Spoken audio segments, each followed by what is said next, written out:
महापरमहंसाय स्वादित चरण कमल चिन्ह मकरंदाय भक्तजन मानस निवासाय श्री रामचंद्राय नमः।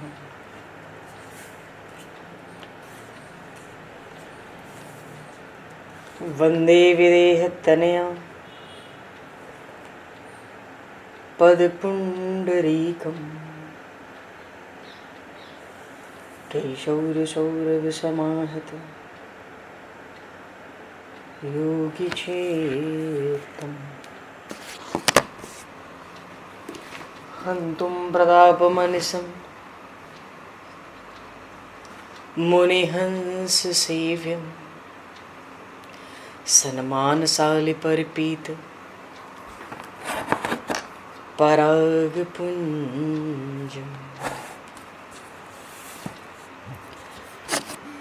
यत्र यत्र रघुनाथकीर्तनं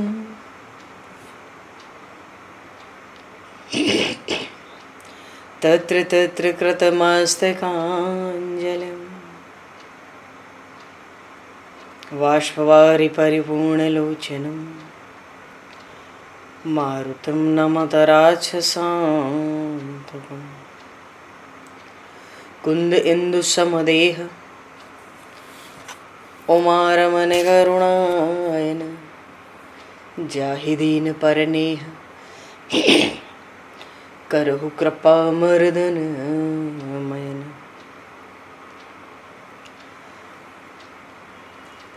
प्रहलाद नारद पराशर पुंडरीक व्यासे अम्बरीश शुक शौनक भीष्म दालभान रुक्मांगद अर्जुन वशिष्ठ विभीषणादीन एतानहं परम भागवतान् नमामि। श्री सीतानाथ समारंभां श्री रामानन्दार्य मध्यमाम् अस्मदाचार्य पर्यन्तां वन्दे गुरु परम्पराम्।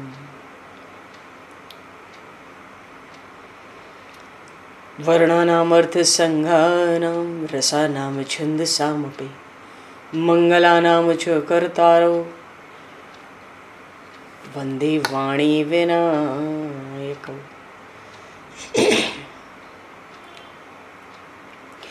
नान्यास्पृहा रघुपते हृदये स्मदीये सत्यं वदामि च भवान् किलान्तरात्मा भक्तिं प्रयक्ष रघुपुङ्गवनर्वरां मे कामादिदोषरहितं कुरु मानसं च।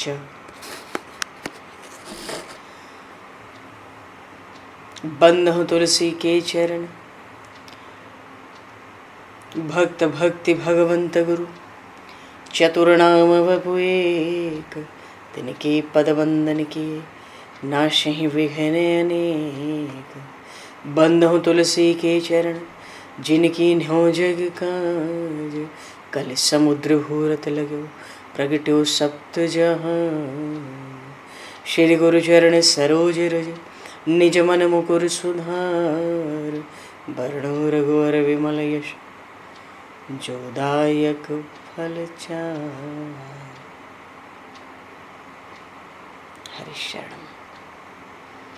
श्री राम जय राम जय जय राम।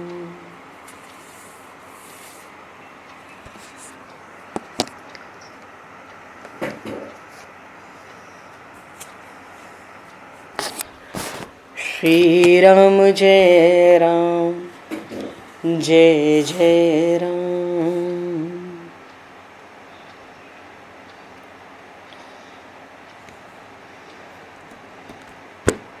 सीताराम जय सीताराम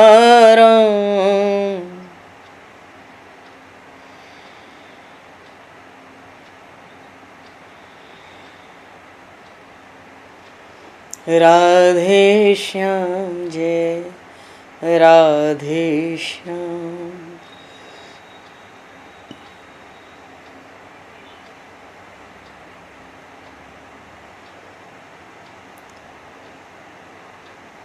जय रघुनंदन जय सिया राम।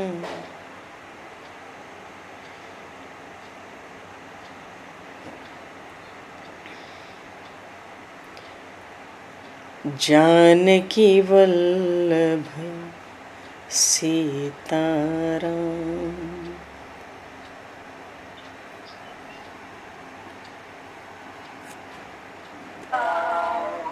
श्री राम जय राम जय जय राम।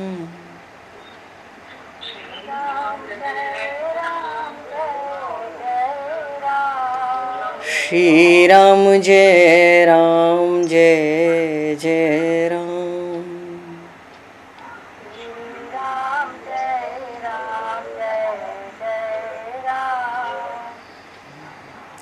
जय सिया राम जय जय हनुमान।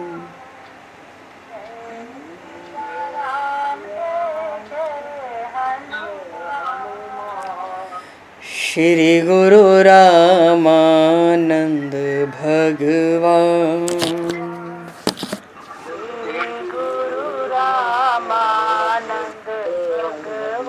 श्री गुरु रामानंद भगवान।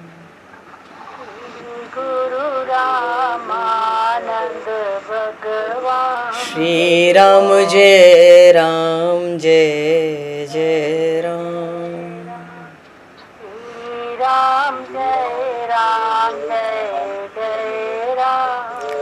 जय सिया राम जय जय सिया राम।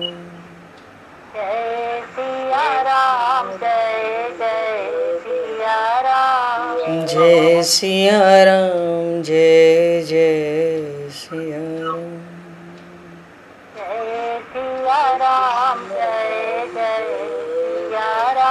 बोली सियावर रामचंद्र भगवान की जय। संपूर्ण राम दरबार की जय। श्री अवध मिथिला धाम की जय। श्री बांके बिहारी लाल की जय। 84 कोस ब्रजमंडल धाम की जय। श्री रामचरितमानस जी महाराज की जय। श्रीमन्नाम महाराज की जय। श्री पंडरीनाथ भगवान की जय। कली पावन अवतार गोस्वामी तुलसीदास जी महाराज की जय। सब संतन की जय, सब भक्तन की जय, समस्त वैष्णवन की जय, समस्त पूर्वाचार्य चरणन की जय, समस्त संप्रदाचार्यन की जय। श्री सद्गुरुदेव भगवान की जय। गंगा मैया की जय, जमुना मैया की जय, सरजू मैया की जय, गौ माता की जय, तुलसी माता की जय, पृथ्वी माता की जय, एकाशी महारानी की जय। जय जय श्री सीताराम, जय जय श्री राधेश्याम। नमः पार्वती पते हर हर महादेव। हरिशरणम। अनंत कोटि ब्रह्मांड नायक सर्वेश्वर पूर्ण परात्पर ब्रह्म असंख्य कल्याण गुणगणलय भक्तवांशा कल्पतरु शरणागत वत्सल भक्तवत्सल दीनबंधु दया सिंधु श्री कौशल्य आनंद वर्धन श्री दशरथ नंदन श्री जानकी कंठभूषण भगवान श्री सीताराम जी महाराज की असीम कृपा करुणा से श्री हनुमान जी महाराज की परम पावन भावमयी सन्निधि में महापुरुषों की भावमयी उपस्थिति में एवं आप सभी श्रद्धालु भक्त वैष्णवों की मंगल सन्निधि में मानव जीवन का सर्वोत्कृष्ट फल भगवत गुणगान भगवत कथा का आनंद हम सभी श्री राम कथा के माध्यम से प्राप्त करने जा रहे हैं। सर्वप्रथम आप सभी भक्त जनों के श्री चरणों में भगवत भाव से सादर वंदन सादर नमन। आप सभी को यथा योग्य जय सिया राम, जय जय श्री राधे हरि श्याम, जय श्री राम।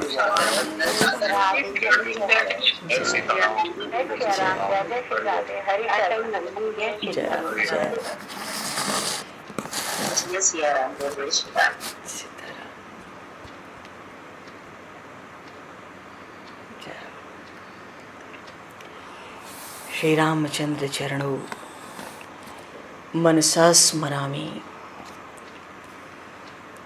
श्री रामचंद्र चरणों वचसा गृणामि। श्री रामचंद्र चरणों सरसा नमामि। श्री रामचंद्र चरणों शरणं प्रपद्ये। माता रामो मत्पिता रामचन्द्रः स्वामी रामो मत्सखा रामचन्द्रः सर्वस्वं मे रामचन्द्रो दयालुर् नान्यं जाने नैव जाने न जाने।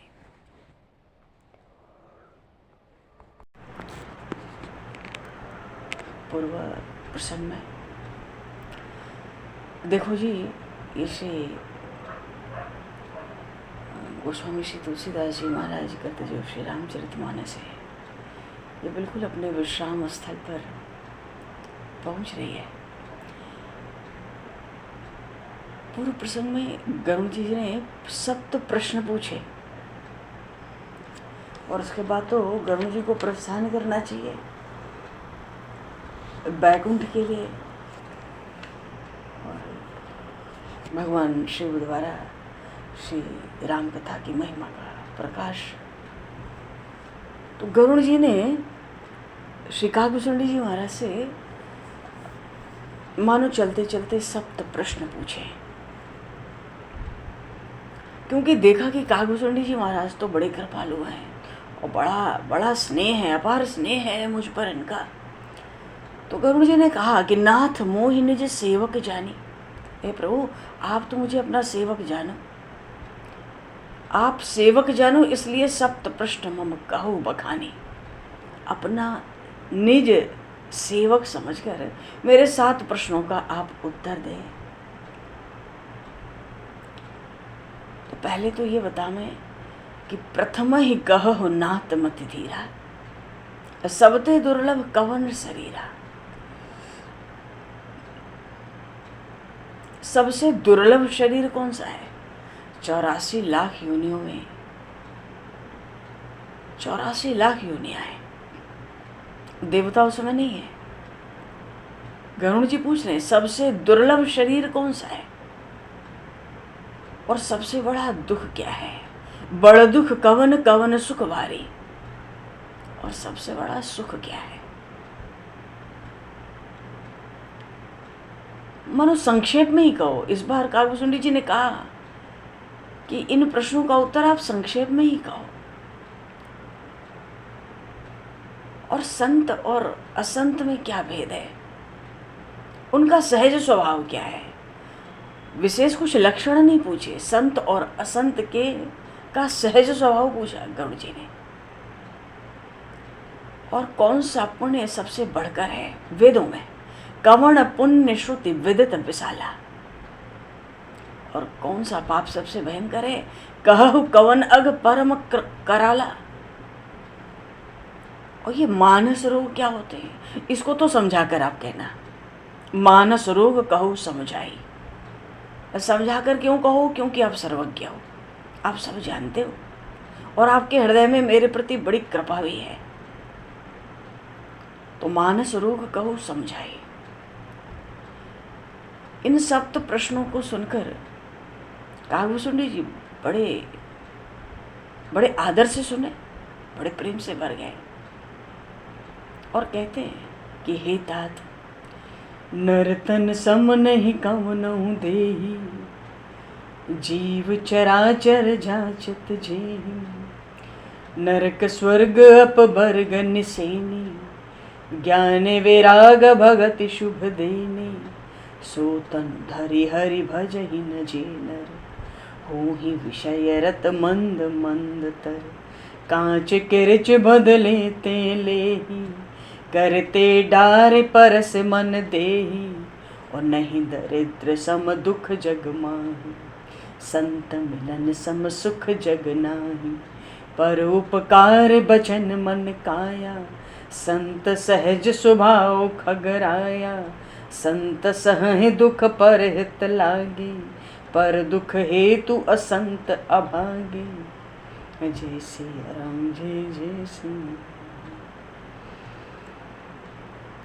तो सबते दुर्लभ कवन शरीरा। काकभूषुंडी जी कह रहे हैं नरतम सम नहीं कवनहु देहि। मनुष्य शरीर सबसे दुर्लभ है। दुर्लभो मानुषो देहो, देह नाम क्षण अंगुर, तथापि दुर्लभम मन्ये बैकुंठ प्रिय दर्शनम। भागवत में भी आया। और भगवान श्री राम ने जब राम गीता सुनाई, वहां भी कहा था बड़े भाग मानुष तन पावा। अरे महापुरुषों की वाणियों में तो आया, करोड़ों जन्मों के पुण्य के पीछे ये मनुष्य शरीर जीव को प्राप्त होता है। बड़े भाग मानुष तन पावा, सुर दुर्लभ सब ग्रंथ ही गावा।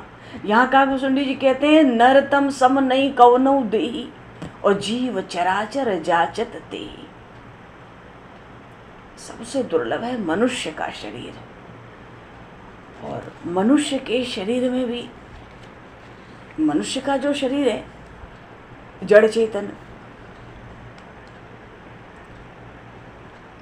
जड़ चेतन सब है। इसके अलावा जितने ब्रह्मलोक के देव हैं, यहाँ तक कि पितृलोक के जितने पितर हैं, नरक में निवास करने वाले जितने जीव हैं, हर कोई मनुष्य शरीर की चाहना करता है। भगवान ने जब काकभूषुंडी जी को प्रभु श्री राम ने अपना सिद्धांत सुनाया कि निज सिद्धांत सुनावो तो ही, और सुनाया ये कह के सुनाया कि सुन मन धरु सब तज भज मोहि, तो वहां भी प्रभु श्री राम ने काकभूषुंडी जी से कहा था, मम माया संभव संसारा, सब मम प्रिय सब मम उपजाए। सब मेरे प्यारे हैं क्योंकि सब मेरे ही हैं, मेरे ही उत्पन्न किए हुए हैं जीव। उनमें भी हे काग सबते अधिक मनुज मोहि भाए, क्योंकि मानुष तन गुण ज्ञान निधाना। इस मनुष्य शरीर से जीव परमात्मा की प्राप्ति कर सकता है। आत्मा परमात्मा में लय हो सकती है। भगवान ने कहा ना कि अखिल विश्व यह मोर उपाया। काकभूषुंडी से प्रभु श्री राम ने अवध में कहा था, हे काग अखिल विश्व यह मोर उपाया, संपूर्ण विश्व मेरा ही प्रकट किया हुआ है, इसलिए सब पर मोह बराबर दया। मेरे भीतर सबके लिए समान दया है, सब पर दया है।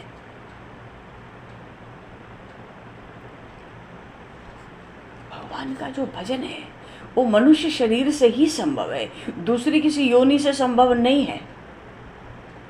किसी योनि में रह के भजन नहीं होता, भजन तो मनुष्य शरीर से ही होता है।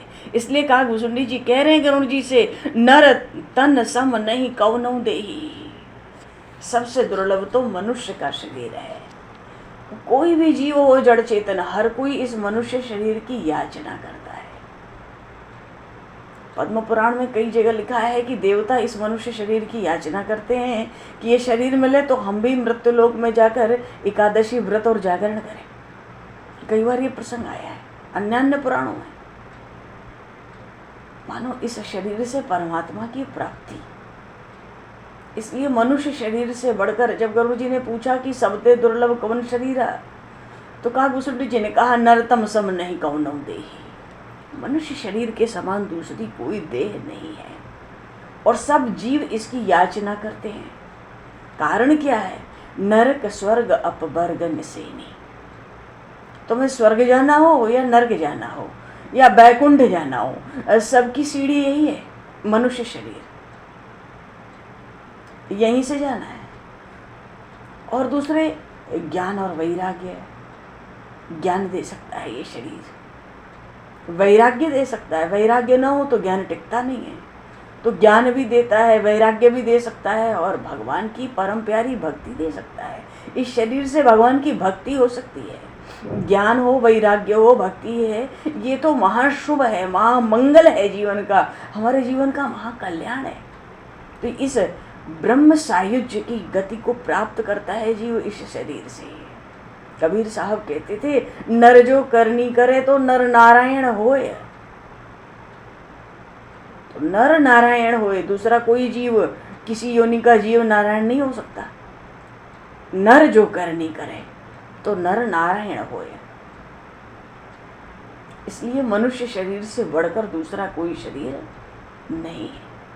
और शरीर, गरुड़ जी से ये भी कहा कि देखो शरीर चाहिए तो किस लिए चाहिए? ऐसा मनुष्य दुर्लभ मनुष्य शरीर पाकर जो भगवत भजन नहीं करता और संसार के सुखों में लगा है, सो तनु धरि हरि भजहि न जे नर। हो ही विषय रत मंद मंद तर। ऐसा दुर्लभ मनुष्य का शरीर पाकर, क्योंकि ये शरीर भगवान स्वयं कहते थे राम गीता में कि कबहुक कर करुणा नर देही। जीव तो माया में पड़ा है, भव सिंधु में पड़ा है, कभी करुणा करके प्रभु उस जीव को ये मनुष्य शरीर देते हैं। कबहुक कर करुणा नर देही, देत ईश, दूसरा कोई नहीं देता। हम पे ऐसी पुण्य पूंजी नहीं है कि उस कर्मों के फलस्वरूप हमें मनुष्य का शरीर मिल जाए। देत ईश, ये भगवान स्वयं कह रहे हैं अपने श्रीमुख से। ईश्वर देता है, परमात्मा देता है। क्यों? बिनु हेतु सनेही।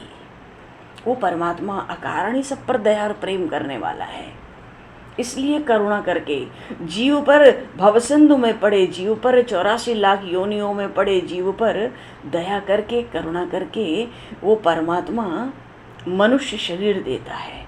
कबहुक कर करुणा नर देही, और देत ईश बिनु हेतु सनेही। और ऐसा दुर्लभ शरीर मिले, हुई विषय रत मंद मंद तर, जीव संसार के सुखों में चला जाए तो फिर क्या है? वो तो अभागी है, मंदमती है, जड़ बुद्धि है। उसकी स्थिति ऐसी है मानो कांच किरिच बदले तेले ही, और करते ढारे परस मन दे।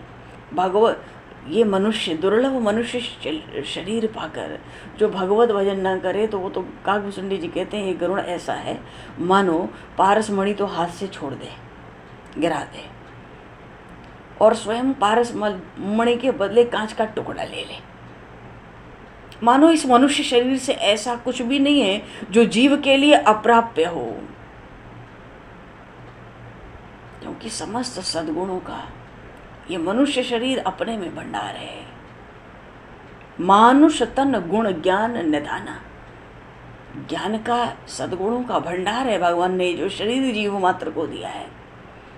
और सबसे बड़ा दुख, करुण जी ने पूछा था, बड़ दुख कवन कवन सुख भारी। काकभूषुंडी जी कहते हैं, देखो नहीं दरिद्र सम दुख जग माही। सबसे बड़ा दुख तो जगत का दरिद्रता है, और सबसे बड़ा सुख असंत मिलन सम सुख जग नाहि। संतों से भेंट हो, महापुरुषों से भेंट हो, उनकी सन्निधि प्राप्त हो, इससे बढ़कर सुख हो नहीं सकता। लेकिन गरुड़ जी ने तो पूछा था ना कि तिनकर सहज स्वभाव बखानो, संत असंत का स्वभाव क्या है ये जरूर बताओ आप। तो संतों का स्वभाव तो गीता जी में भी आया, सर्वभूत हिते रता। काकभूषुंडी जी कह रहे हैं, पर उपकार बचन मन काया। संतों का सहज स्वभाव है मनसा वाचा कर्मणा, जीव मात्र का उपकार, उनका कल्याण, उनका मंगल। पर उपकार बचन मन काया, संत सहज स्वभाव रघुराया। संत सहज स्वभाव खगराया। हे गुरु, संतों का सहज स्वभाव है जीव मात्र का परहित उपकार करना। इनके स्वभाव में भेद ऐसे समझ लो, एक ही आधार देखो, जो संत होते हैं वो दूसरों के लिए दुख सहते हैं। संत सहे दुख परहित लागी, दूसरे का कल्याण हो जाए, भला हो जाए, उद्धार हो जाए, मंगल हो जाए, इसलिए संत दुख सहते हैं। और जो असंत हैं वो दूसरों को दुख देने का कारण होते हैं, वो भी अकारण। अकारण जीवों को दुख देना असंत का स्वभाव है, उनका सहज स्वभाव है दुख देना। और संत का सहज स्वभाव है दूसरों के कल्याण हित के लिए दुख सहना। मानो परहित के लिए बड़ी बड़ी विपत्ति को सहते हैं महापुरुष, जीव के कल्याण मात्र के लिए, परोपकार के लिए, क्योंकि परहित सरिस धर्म नहीं भाई। भगवान व्यास ने कहा, परहित सरिस धर्म नहीं भाई, और पर पीड़ा सम नहीं अधमाई। दूसरे का परोपकार हो, उद्धार हो, कल्याण हो, इससे बड़ा कोई पुण्य नहीं है। और दूसरे को हम कष्ट पहुंचावे, इससे बड़ा कोई पाप नहीं है।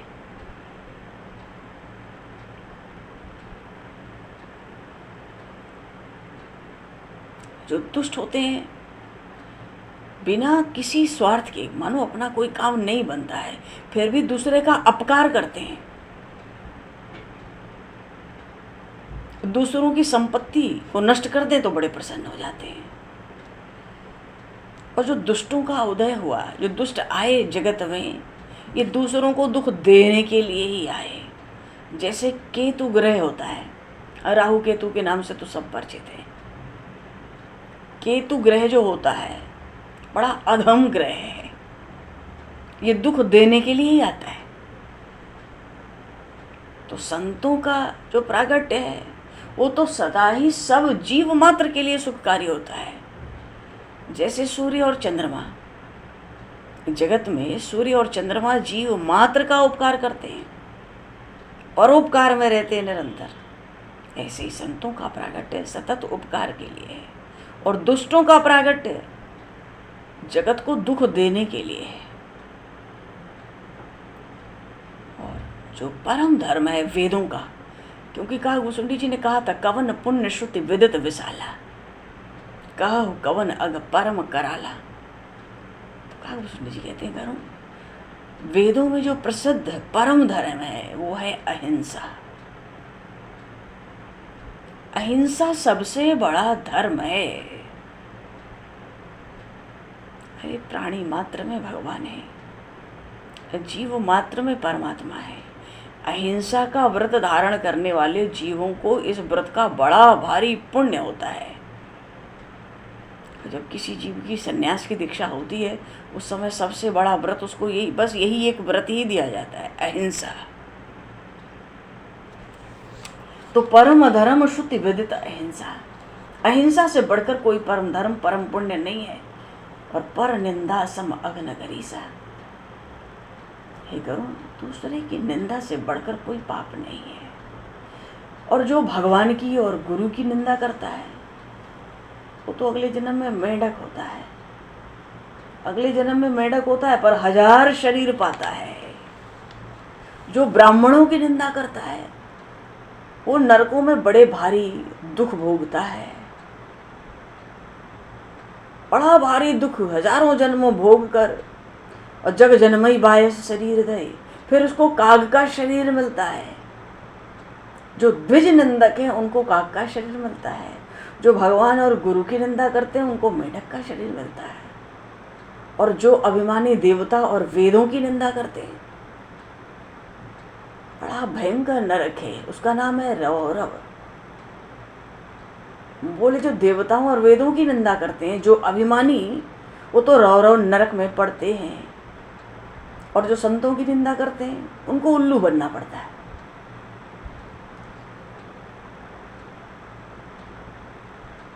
ऐसे उल्लू को अंधेरा अच्छा लगता है, ऐसे जीवों को मोह की रात्रि ही बढ़िया लगती है, ज्ञान का प्रकाश नहीं। और जो सबकी निंदा करते हैं वो तो जड़ जीव है, बिल्कुल जड़ हैं। जो सबकी निंदा करते हैं वो तो चमगादड़ होके अब उतर जाते हैं, प्रकट होते हैं, जन्म लेते हैं, चमगादड़ बनना पड़ता है उनको, जो सबकी निंदा करते हैं। काकभूषुंडी जी से गरुड़ जी ने पूछा था कि मानस रोग कब समझाए। ए प्रभु, ये मानस रोग क्या होते हैं? क्योंकि इसी मानस रोग से तो सब जीव दुखी होते हैं। जो जीवन में जीव दुख पा रहा है ये मानस रोग से ही पा रहा है। तो मानस रोग में सबसे पहले तो है मोह। मोह सकल व्याधिन कर मूला।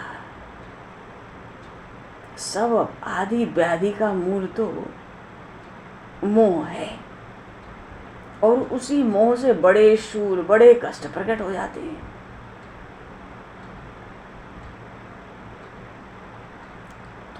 वात पित्त कफ जो शरीर में होता है तो अपार लोभ की तरह है। दिन रात छाती को जलाने वाले हैं। और तीनों अगर हो जाएं, वात पित्त कफ हो जाए तीनों, तो क्या होता है? सन्नपात हो जाता है जीव को, आए बाएं बकता है। जिसको तीनों हो जाता है ना, अपने स्थान से तीनों उड़ जाएं, वात पित्त कफ, तो उस जीव को सन्नपात होता है। प्रायः जीव की मरणासन्न अवस्था में जीव ऐसा ही होता है, वात पित्त कफ। यदि कुछ बोलता है तो वो आए बाएं बकता ही है, बोलता भी है तो किसी को समझ आता नहीं है, फिर वो और ज़्यादा व्याकुल हो जाता है। मानो उसकी बात किसी को समझ नहीं आती, या वो बाहर मुंह से निकलती नहीं, वो तो खूब प्रयास करता है। तो ये तो सन्नपात कर देते हैं जीव को। और जो विषय मनोरथ हैं, तरह तरह की इच्छाएं, कामनाएं, सकामता, ये सब मानस रोग ही हैं। ममता,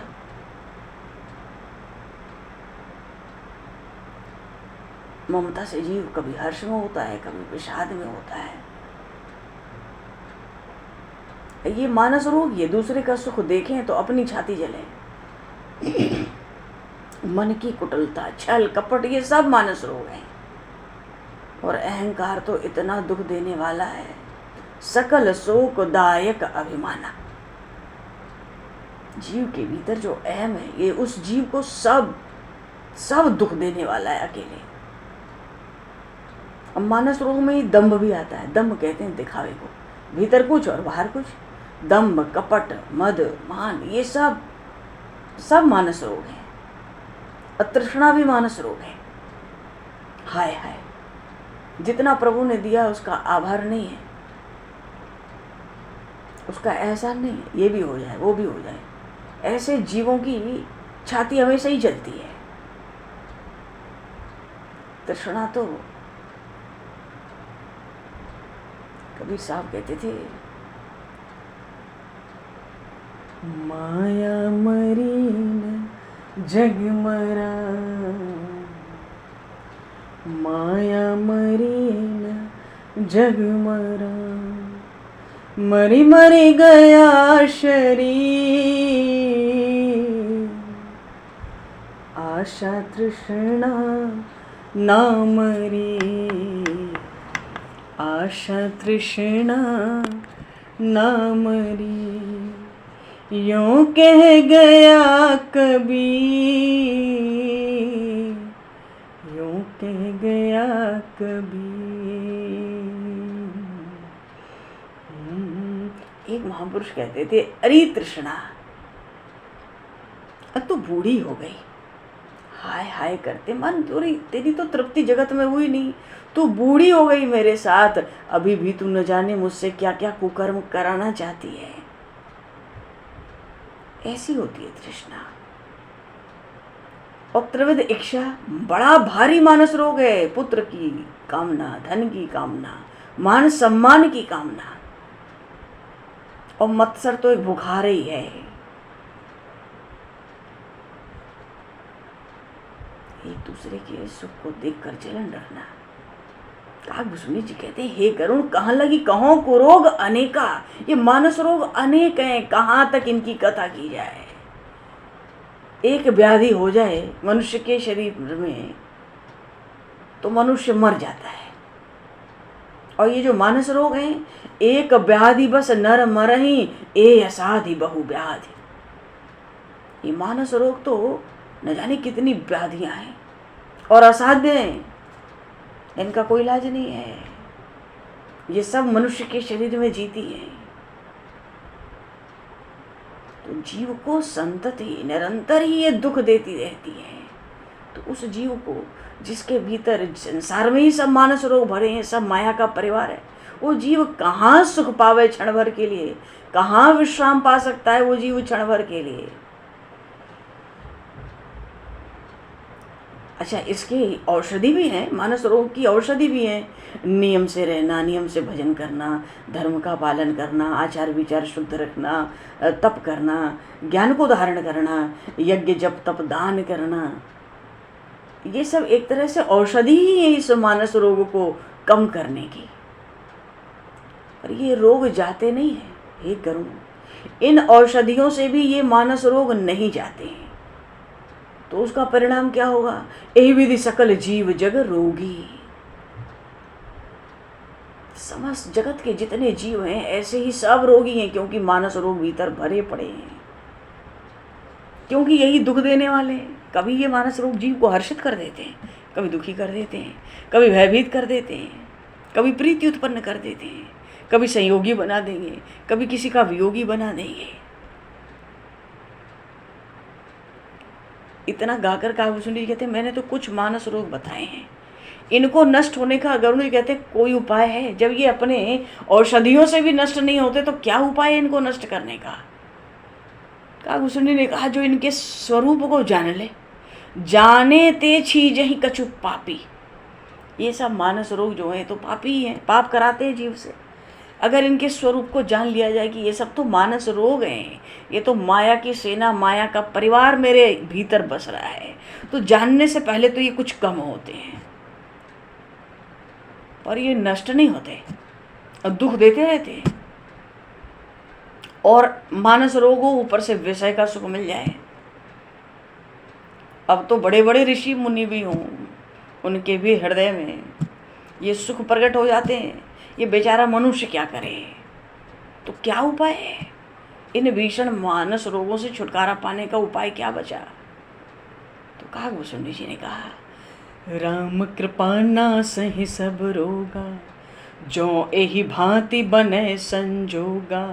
सद्गुरु वैद्य बचन विश्वासा, संजम यह न विषय के आशा। रघुपति भगति सजीवनी पूरी, अनुपान श्रद्धा मति पूरी।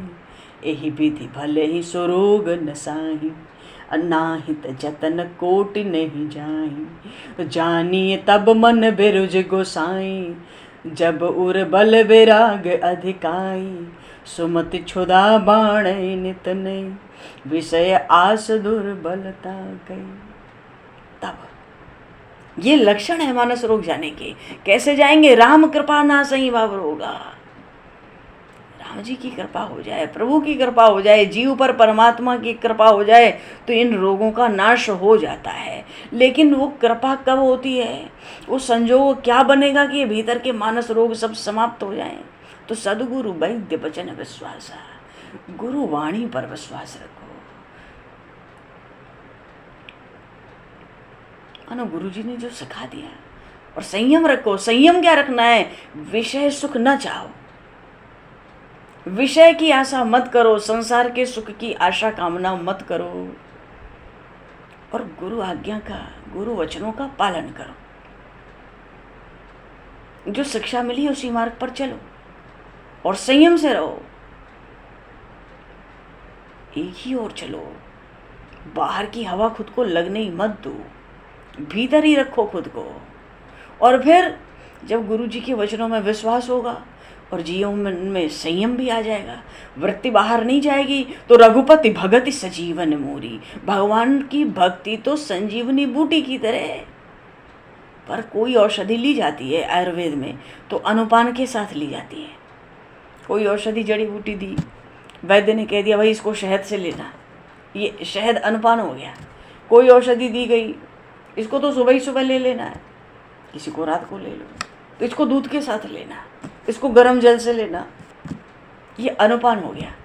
कागभूषणी जी कहते हैं भगवान की भक्ति तो संजीवनी बूटी है इन मानस रोगों के लिए।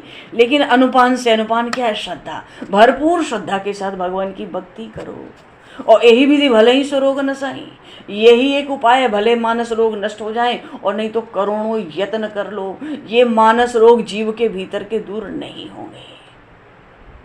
अच्छा, मन हमारा निरोग हो गया, अब मानस रोग भीतर मालूम नहीं पड़ रहे हैं। क्या लक्षण है? जब उर्बल विराग अधिकाई, जब हृदय भीतर वैराग्य का बल बढ़ जाए तब समझ लो मानस रोग समाप्ति पर है, ये नष्ट हो गए, नष्ट हो गएगा, नष्ट हो रहे हैं, इनका बल क्षीण हो रहा है दिन प्रतिदिन। जब हृदय में वैराग्य का बल बढ़ जावे, और अगर विषय की आशा है तो ये बढ़ते हैं। और संयम कर लोगे, विषय संसार के सुखों को छोड़ दोगे तो विषय की जो आशा है वो दुर्बल हो जाएगी, तो वैराग्य का बल हृदय में बढ़ जाएगा। और जब निर्मल ज्ञान के जल से जीव स्नान करता है तब रह राम भगति और छाई, तब प्रभु श्री राम की भक्ति उसके हृदय में छा जाती है। और वो भक्ति, उस भक्ति की ऐसी अपार महिमा, शिव अज शुक सन कांदिक नारद, जे मुनि ब्रह्म विचार विसारद, सब कर मत खग नायक एहा, करिय राम पद पंकज नेहा, श्रुति पुराण सब ग्रंथ कहानी। और रघुपति भगति बिना सुख नाही, श्रुत पुराण सब ग्रंथ कहाही। रघुपति भगति बिना सुख नाही, कागभूषण जी कह रहे हैं। और ये जो प्रभु की भक्ति है हृदय में अगर छा जाए, अरे यही भक्ति तो भगवान शिव हों या ब्रह्मा जी हों, श्री सुखदेव जी महाराज हों या शनकादिक या नारद हों, जितने ब्रह्म विचार में, ब्रह्म ज्ञान में, तत्व ज्ञान में बड़े विशारद ऋषि मुनि महर्षि हुए, चाहे उनकी बात कर लो, सबका मत खगनायक हे गरुण, सबका एक ही मत है इस विषय में, भक्ति के विषय में एक ही मत है। और वो मत क्या है? करिए राम पद पंकज नेहा, प्रभु के श्री चरणों में प्रेम। वशिष्ठ जी महाराज ने एकांत में प्रभु श्री राम से कहा था, हे राम, आगम निगम पुराण अनेका, पढ़े सुने के यह फल एका, तब पद पंकज प्रीति निरंतर, सब साधन कर यह फल सुंदर, सब साधन कर। सब साधनों का सुंदर फल यही है, तव पद पंकज प्रीति निरंतर। और यहाँ पे कागभूषण जी कह रहे हैं, सबकर मत खगनायक एहा, मानो सबका यही विचार है, सबका यही सिद्धांत है, सबका यही अनुभव है, रघुपति भगति बिना सुख नाही, क्योंकि राम विमुख न जीव सुख पाए। भगवान की भक्ति के बिना जीव को नींद में भी, जागृत स्वप्न सुसुप्ति किसी भी अवस्था में उसको सुख होगा नहीं, विश्राम होगा नहीं। और ये बात ऐसी पक्की है कि हे गरुण, आप ये समझ लो, भले ही कछुए के पीठ पर बाल आ जाएं, भले ही बंध्या का पुत्र किसी को मार डाले, देखो ये सब असंभव बातें हैं।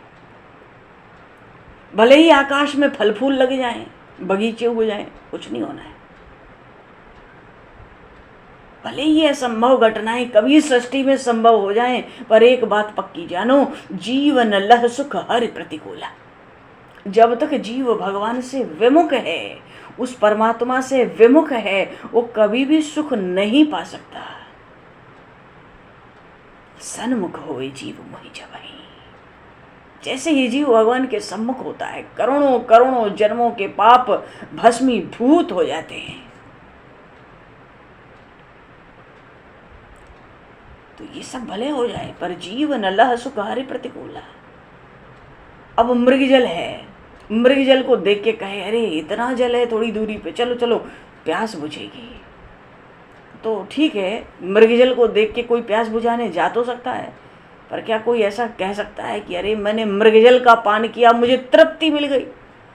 मृग जल तो वो जल है जहाँ जल है ही नहीं, तो तृप्ति काय बात की? ये तो संभव नहीं है। तृषा जाए बरु मृग जल पाना, भले ही मृग जल का पान करके भी किसी की प्यास बुझ जाए, हो सकता है कभी अंधेरा सूर्य को ही नष्ट कर दे, ये संभव नहीं है। पर कागभूषण जी कह रहे हैं, गरुड़ कभी ये हो सकता है, मान लो कभी हो जाए, पर राम विमुख न जीव सुख पाए। भगवान से विमुख होकर जीव कभी सुखी नहीं होगा, ये पक्की बात है। जीवन लह सुख हरि प्रतिकूला,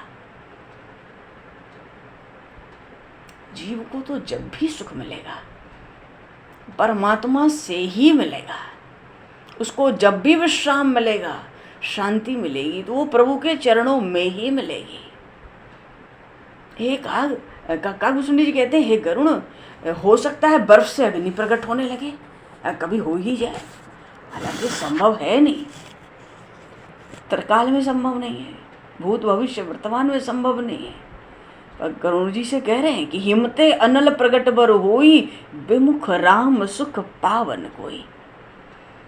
बर्फ से भले अग्नि प्रकट हो, पर हे गरुण, राम जी से विमुख होकर कोई सुख नहीं पाएगा।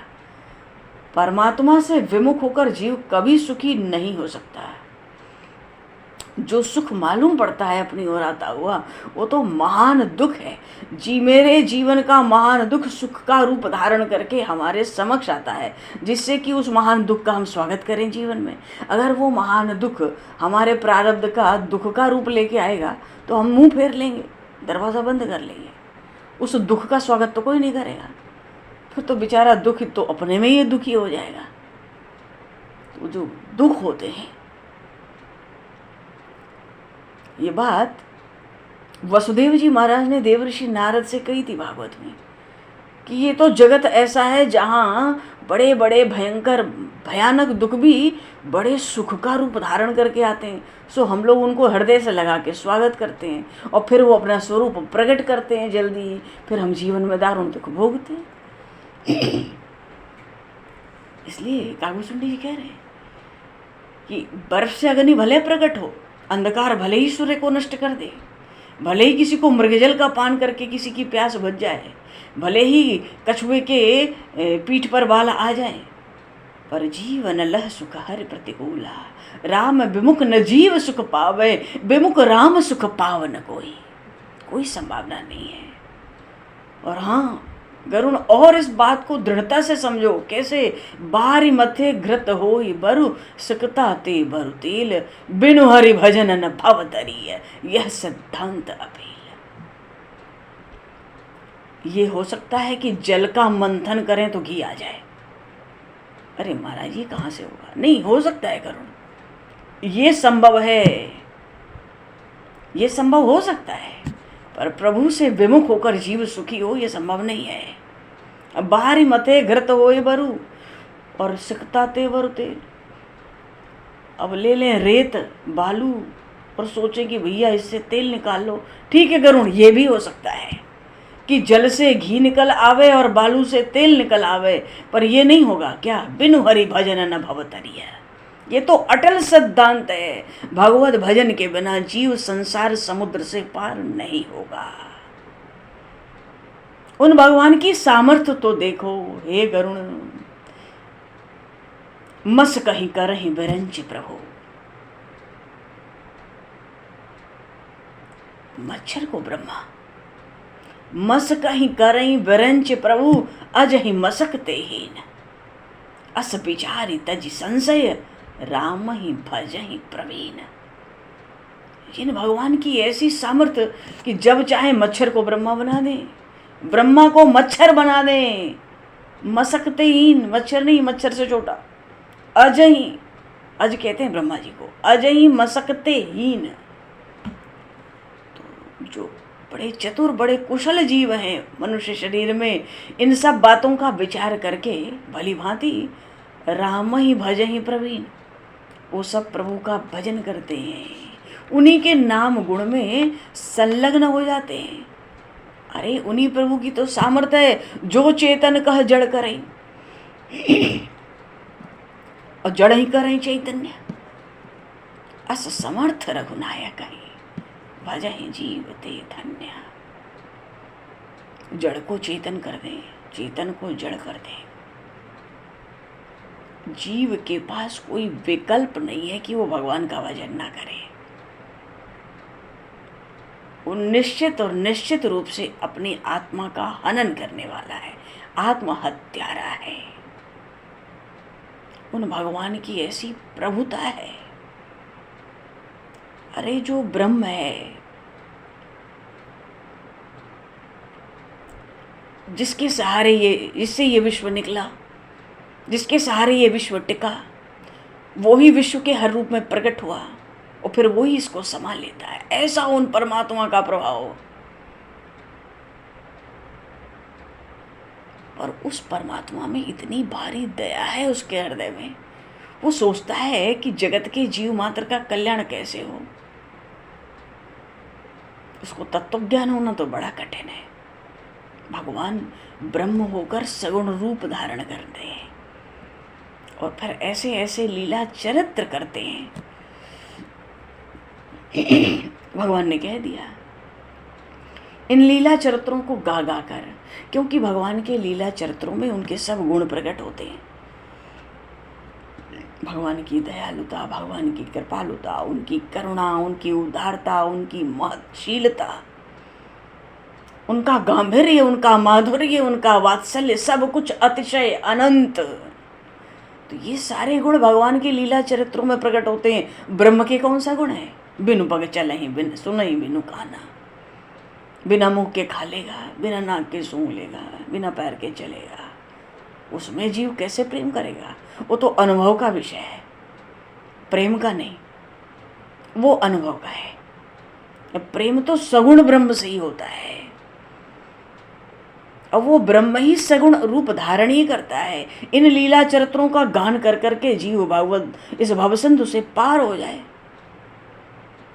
तो जीव को करना क्या रहता है? भगवान बार बार अपनी वाणी में उपदेश देते हैं, शिक्षा देते हैं, ज्ञान देते हैं। परिहर आस भरोसा, सब आशा विश्वास सब त्याग दो जो दूसरों पर कर रखा है तुमने। किसी की कोई आशा मत रखो, कितने भी भारी संकट में। दूसरे किसी पर विश्वास मत करो, एक प्रभु पे। जही गति मोर न दूसर आशा, जही गति मोर न दूसर आशा। भगवान कहते हैं जिसको केवल मेरी ही गति है, मेरा ही विश्वास है, मेरी ही आशा है, दूसरे किसका कर सकते हैं? काम बनेगा क्या? कभी नहीं बनेगा। भगवान ने अपना सिद्धांत सुनाया तो कहा था काकभुसुंडी जी से अवध में, तिनते पुनि मोहि प्रिय निज दासा, जही गति मोर न दूसर आशा, पुनि पुनि सत्य कहूँ तो ही पाही, मोहि सेवक सम प्रिय को नाही। तो भगवान तो सेवक ही उसको मानते हैं जो भीतर से किसी से कोई आशा नहीं रखता, और कोई संकट आ जाए किसी पर कोई विश्वास नहीं रखता। आशा हो चाहे विश्वास हो, सब भगवान के चरणों में।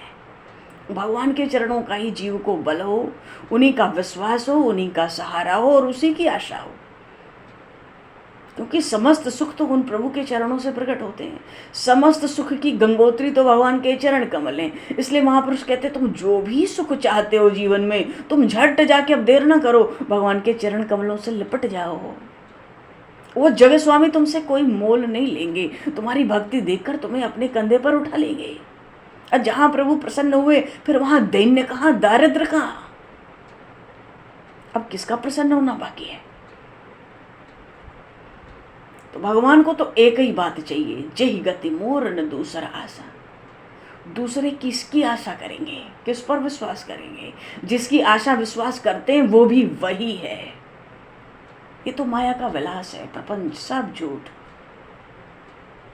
भगवत भजन में भी मन जहां जहां जाए मन को यही कहना, ये भी तो वही है, इससे अच्छा भाई वहीं चलो।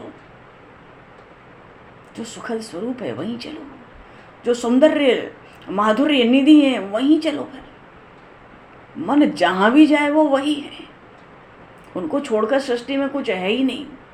किनकी आशा विश्वास करें? वो भी तो मृत्यु के मुख में पड़े हैं। आज नहीं तो कल तो सबको मरना है, यहाँ जीने तो कोई आया नहीं। इस जगत का नाम ही है मृत्यु लोक। यहाँ तो हम मृत्यु के लिए ही आए हैं और निरंतर मृत्यु की ओर बढ़ भी रहे हैं, एक क्षण भी रुक नहीं रहे हैं। आई घड़ी मौत की तो टले ना टलेगी, आई घड़ी मौत की तो टले ना टलेगी, माया के दीवाने माया साथ ना चलेगी। माया ने नचाया तुझे, माया ने नचाया तुझे, माया ही छलेगी। आई घड़ी मौत की तो टले न टलेगी, आई घड़ी मौत की तो टले न टलेगी, माया के दीवाने माया साथ न चलेगी।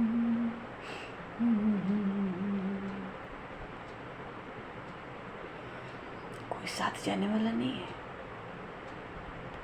राजा महाराजा हो, स्त्री पुत्र हो, कोई हो धनी हो रंग हो, कोई किसी के साथ जाने वाला नहीं है। जीव तो अकेला आता है, अकेला जाना है।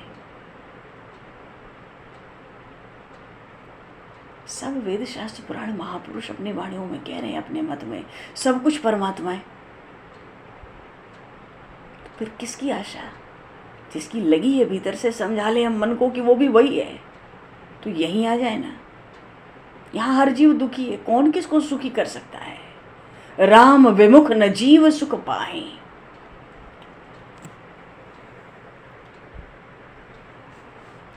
सब कुछ तो यहाँ परमात्मा ही है।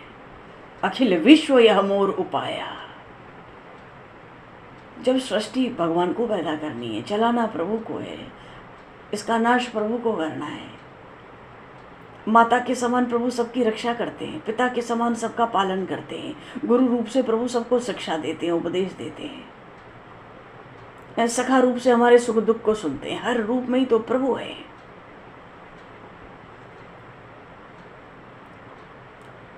प्रभु तो खुद कहते हैं, अस विचार भज मोहि परिहर आस भरोस सब हे काग। सर्व भाव भज कपट त्यजी मोहि परम प्रिय सोई।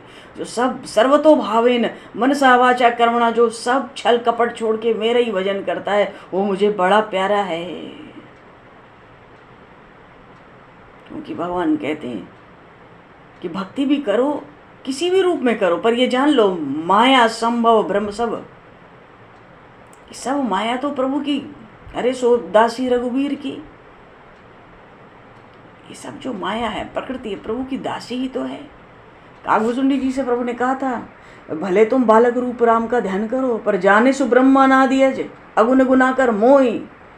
मुझे ही ब्रह्म जानना, मैं अनादि हूँ, अनंत हूँ, अजन्मा हूँ, अगुण हूँ, फिर भी गुणों का भंडार हूँ। मानो मेरे स्वरूप को जानो, फिर भजन कर, तभी तो विश्वास होगा।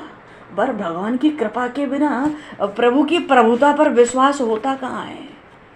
राम कृपा बिन सुन खगराई, जान न जाए राम प्रभुताई। और जाने बिन न होय परतीति, बिन परतीति होय नहीं प्रीति, और प्रीति बिना नहीं भगति दृढ़ाई। भगवान की कृपा के बिना भगवान की प्रभुता का ज्ञान नहीं होता। और प्रभुता का ज्ञान ना हो तो प्रभु पर विश्वास नहीं होता। अब विश्वास पूरा जम जाए तो प्रेम शुरू हो जाए, फिर दूसरी ओर देखने की आवश्यकता ही नहीं हुई। प्रेम शुरू हो जाए तो धीरे धीरे हमारे भीतर की भक्ति प्रभु के चरणों में दृढ़ हो जाए, और फिर तो प्रभु मिले ना मिले, दर्शन हो चाहे ना हो, निरंतर भगवान का भजन ध्यान स्मरण होना चाहिए। प्रभु जीव से दूर रह ही नहीं सकते। मम वांशो जीव लोके जीवभूता सनातन, सब कुछ तो परमात्मा का ही है, वो ही है। मानो तरह तरह से कागभुजुंडी जी ने समझा दिया गरुण जी को। मच्छर को ब्रह्मा बना दे, ब्रह्मा को मच्छर बना दे, अग्नि को चंदन बना दे, विष को अमृत बना दे, वो जड़ को चेतन, चेतन को जड़ बना दे, तृण को वज्र बना दे, वज्र को तृण जैसा कर दे। इन सब बातों का विचार करके अस विचार तज संशय राम ही भज ही प्रवीण, जो बड़े चतुर हैं, बड़े कुशल हैं, वो परमात्मा का ही भजन ध्यान करते निरंतर। और इतना ही नहीं, विनिश्चितम वदामि ते न अन्यथा वचांसी में। ये कागभुजुंडी जी गरज करके कह रहे हैं गरुण जी से, विनिश्चितम वदामि ते न अन्यथा वचांसी में। ये एक निश्चित सिद्धांत है। कागभुजुंडी जी कहते हैं, मैं कोई मिथ्या भाषण नहीं कर रहा हूं। हरिम नरा भजन्ति अति दुस्तरम तरन्ति ते। जो भगवान का भजन करेंगे, जो भगवान का स्मरण करेंगे, वो ही इस दुस्तर भवसिंधु को पार करेंगे, दूसरा नहीं। विनिश्चितम वदामि ते न अन्यथा वचांसि में, हरिम नरा भजन्ति ते अति दुस्तरम तरन्ति ते। बोलिए सियावर रामचंद्र भगवान की जय। श्री कागभुजुंडी जी महाराज की जय, श्री गरुण जी महाराज की जय। ऐसा बहुत थोड़ा सा प्रसंग रहता है भगवान। बात तो यह है कि शुद्ध सिद्धांत ही है, और गारी राम भजी सब काज बिसारी। और बचा कुचा कल चैत्र पूर्णिमा है,